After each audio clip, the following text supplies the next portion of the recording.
I thought I found the one. Then I accidentally picked up her old phone. I never considered myself naive.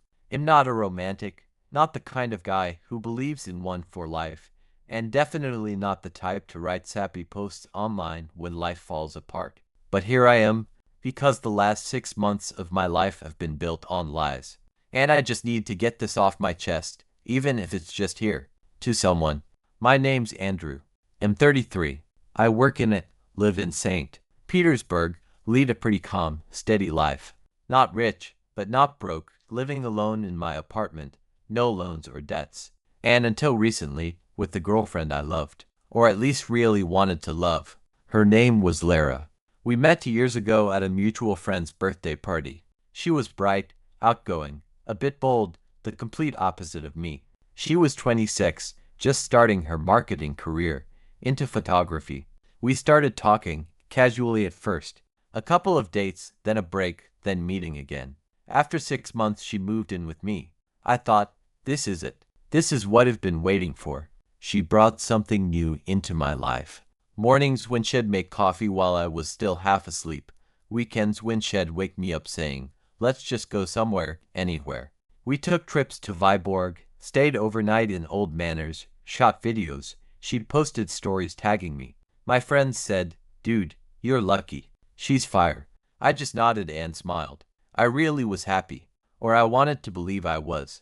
About a year into the relationship, I noticed Lara started going out alone more often. Creative sessions, colleague parties, photographer hangouts. At first, I didn't think much of it. After all, I'm not very social myself and didn't want to hold her back. She's younger, with a different pace of life. But something started to nag inside me. It wasn't anything concrete. Just feelings. Her phone was always off at night. Battery's dead, she said. Sometimes she'd come home smelling like cigarettes, though she'd quit smoking before we started dating. One time I asked, who were you with? She answered too quickly, too sharply, just Mashe. You don't know her. I said nothing. I wanted to trust her. A month ago, we took a road trip to Karelia. A little getaway, stay by the lake, take some nice shots. Everything was fine, even good. I almost convinced myself I was just imagining things, losing my mind over suspicions. On the way back, her phone died. She rummaged through her bag looking for a charger but didn't find one. Give me yours, she said. I need to text my mom. I handed it over. A minute later, she said, damn, it's not working. Give it back. As she reached for it, the car jolted slightly. I reflexively grabbed something from the floor near her feet, her old iPhone she hadn't used in a while. What's this? I asked, looking at it. Oh, that's an old phone. Forgot I had it. Everything's erased, it doesn't turn on. She said it so calmly I almost believed her. Almost. That night, when she went to shower, I plugged it in, and it turned on. The messages, it was an iPhone 11, the passcode was her birthday. It opened easily. She had deleted almost everything, photos, emails, WhatsApp, all empty, except Telegram. There was one archive chat. When I opened it, I realized things would only get worse. The chat was named Donya Tattoo. The messages started light, flirting, then photos. First her face, then more. I wish you could come today. Is Andrew home? He's at work but could come back anytime. Well, then just voice. I want to hear you. Voice messages. Dozens. I didn't listen. I looked at the dates. She'd been sleeping with him for over 5 months. A week before our trip to Karelia, she wrote, I can't. He's too good. I'm ashamed, but I can't stop. And he replied, then leave him. We could run away together. And she, he's boring. It's fun with you, but he pays the rent. I'm not ready yet. Just like that. Simple. The talk. I didn't yell. Didn't throw a scene. I just waited until she got out of the shower. She was wrapped in a towel, hair wet, smiling. What's with the long face? I was silent. I just put the phone on the table. What's this? At first, she didn't understand. Then her eyes widened. Your old phone. Telegram archive. Donya? Tattoo. Voices. Photos. Everything. She froze, then sat on the bed, hands trembling. I'd never seen her like that. You listened to all of it? No. I don't want to hear it. I just get it. She tried to explain. It was a mistake. She didn't know what she wanted. It'd gotten cold.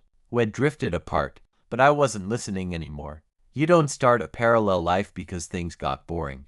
You leave, or stay and work on it. But you don't lie to my face every day. Don't hug me in the morning while texting him at night.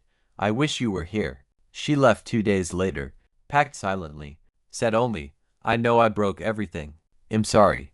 I said nothing, because whatever I said wouldn't change anything. A month passed. I live alone. Sometimes it feels normal.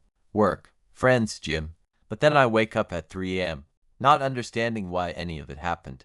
Why we bought tickets to Karelia. Why I washed someone else's clothes. Why I believed people. I'm not writing this for sympathy. I'm not asking for advice. I just want someone to know you can be a good person, care, love, and still, it won't be enough for someone who doesn't know how to love back. The days after she left were the hardest. I didn't cry. Not once. Not because I wasn't hurt. I was shattered. But because I was too numb.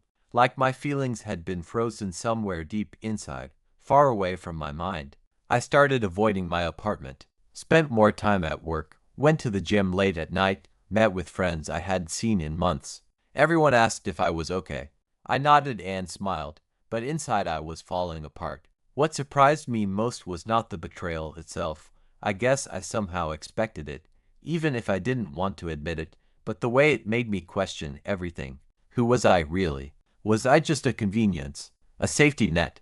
The boring guy who pays the bills? I kept replaying moments in my head. Little things I'd missed. How she sometimes looked at me like I was invisible. How she sometimes picked up her phone and quickly hid the screen. How her laughter changed when she was around her new friends. For the first time in years, I was truly alone.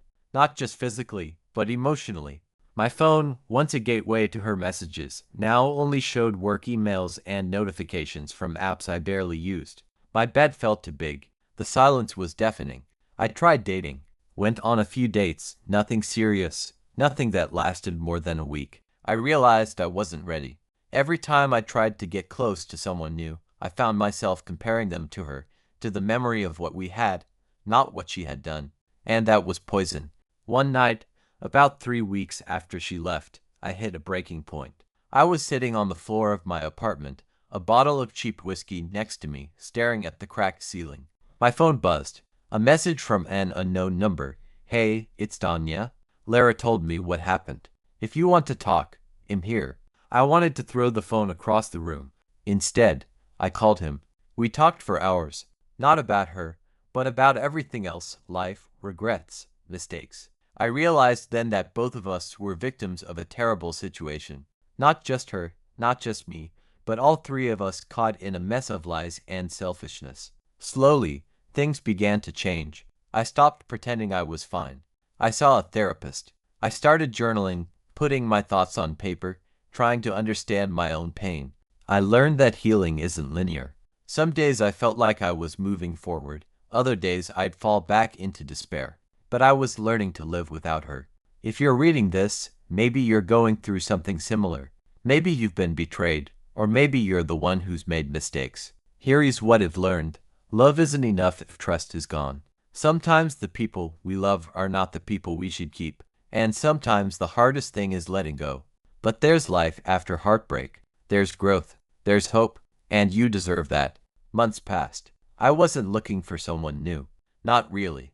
I was just trying to rebuild myself, brick by brick. But life, as it often does, had other plans. One evening, I met her at a friend's party. Her name was Katya, bright, kind, with an easy smile. Not like Lara at all. We talked for hours that night, about books, music, the absurdities of work life. She didn't ask about my past, or maybe she did, but didn't pry. She just listened. We started seeing each other casually. No rush, no pressure. At first, it was terrifying. Every text from her made my heart race, but not from joy, from fear. Fear of being hurt again. Every time my phone buzzed, I flinched. I found myself wondering, is she hiding something? Is she going to leave me?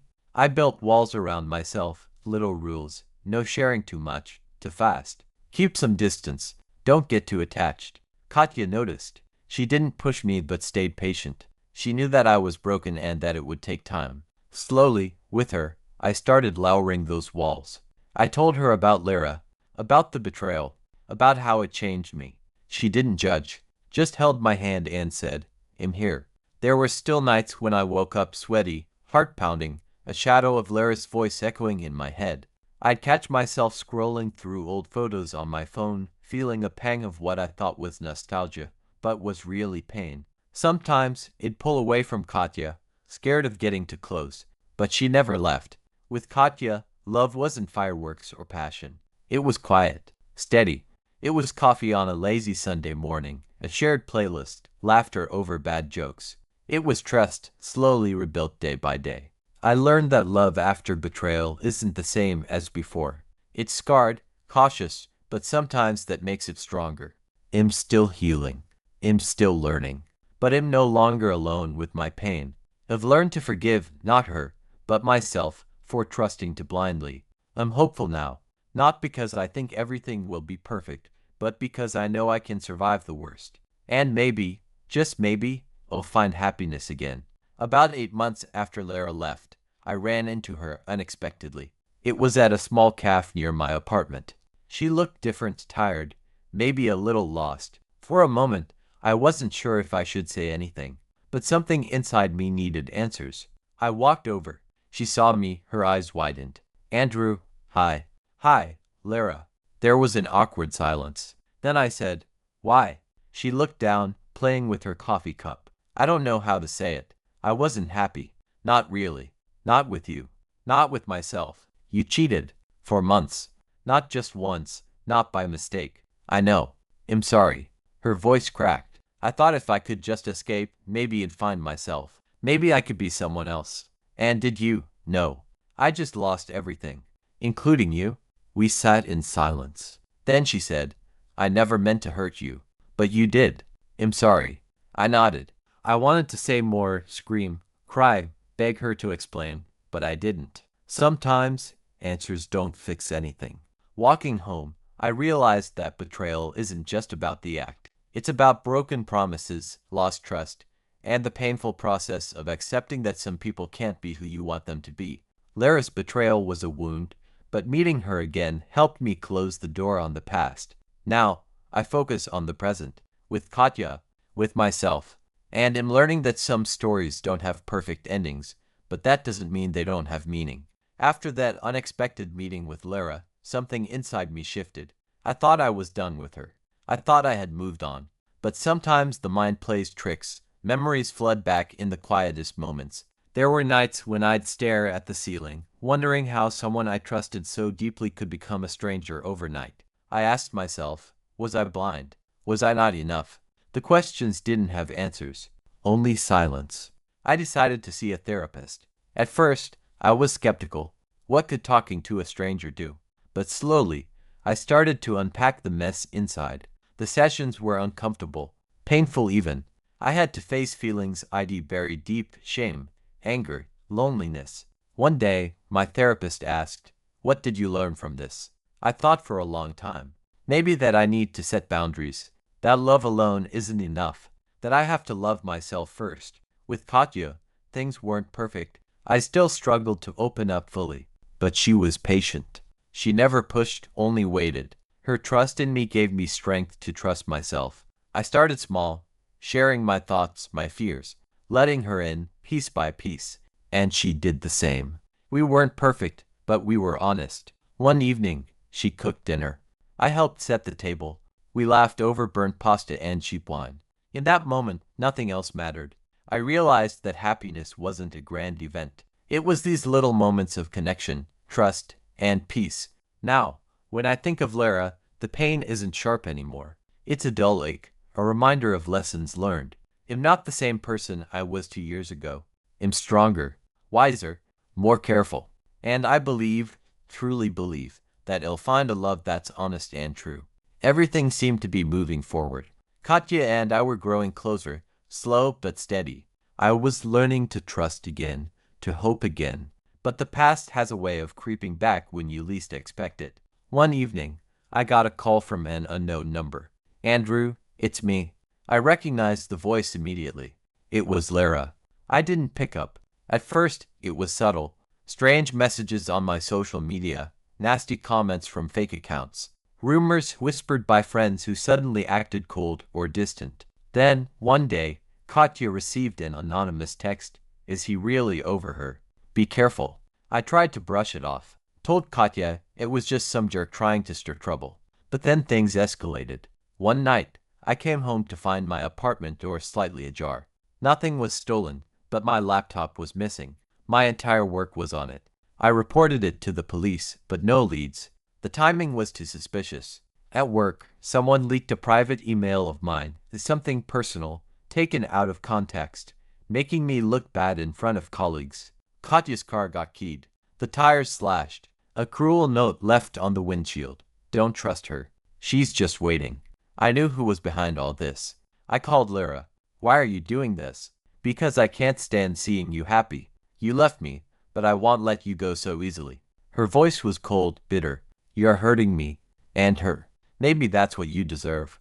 I realized I had to protect what I was building. Katya and I talked. We decided to be stronger together. I changed my phone number, improved my apartment security, and involved the police more seriously. It wasn't easy. Every message, every vandalized tire was a reminder that the past wasn't done with me. But Katya stood by me. Her trust became my shield.